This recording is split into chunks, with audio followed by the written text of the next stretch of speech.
What's up, everyone? Welcome to Power Play with CJ. I want to focus in on Kevan Miller of the Boston Bruins, really breaking out as of late, and I thought at times he was their best defenseman in the shootout, or the best player in the shootout loss to the Montreal Canadiens the other night. That ended their 12-game winning streak. You're looking at what he does. He's not going to win any Norris trophies. He's not going to be some fancy puck mover that quarterbacks your power play and makes everyone around him better.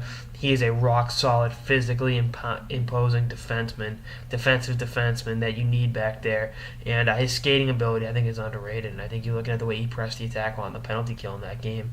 A lot of people were low on him. Some people were, I think, too high on him. But I kind of had a mixed bag on him. But I like him. He is a legitimate National Hockey League defenseman. Again, is he a one or two? No. He's a depth defenseman that has earned this shot. He's 26 years old, Los Angeles, California native, and I think the best days are ahead for him. I'm glad the Bruins signed him to a 2-year extension. I think, and I hate to say this because I love Darth Quater, but I think Adam McQuaid's on his way out. He's obviously hurt now, but I think they'll flip him.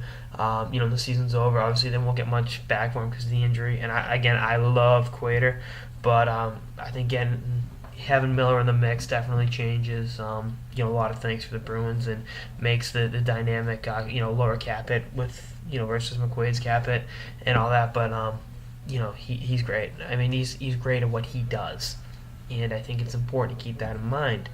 And I've really come around to him. I like having physicality back there. It's an intimidation factor. He can fight. He's plus 17 on the year. He doesn't put you at a disadvantage.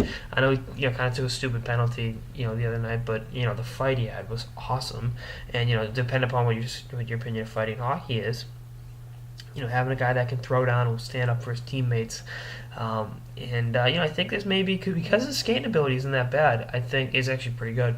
I think there's probably a little more offense in there than he's getting credit for, and I think he's got some good hockey sense that exceed his raw physical talent. Which he's a depth defenseman and he understands his role.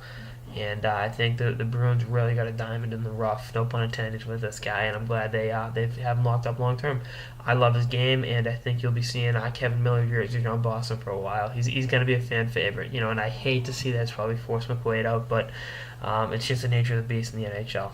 It's next man up, and he got an opportunity because the Bruins' blue line was completely decimated by injuries, and he's been great, and he's taken advantage of his opportunity.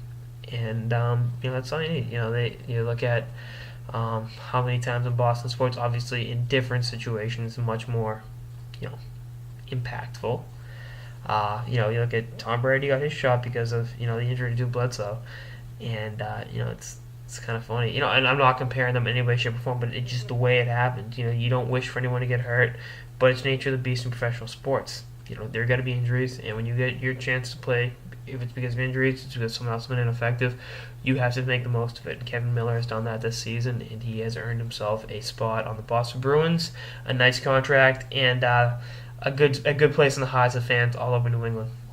Anyway, that's all on this episode of the Power Play with CJ. Stay tuned for more episodes throughout the season and beyond. Later, guys.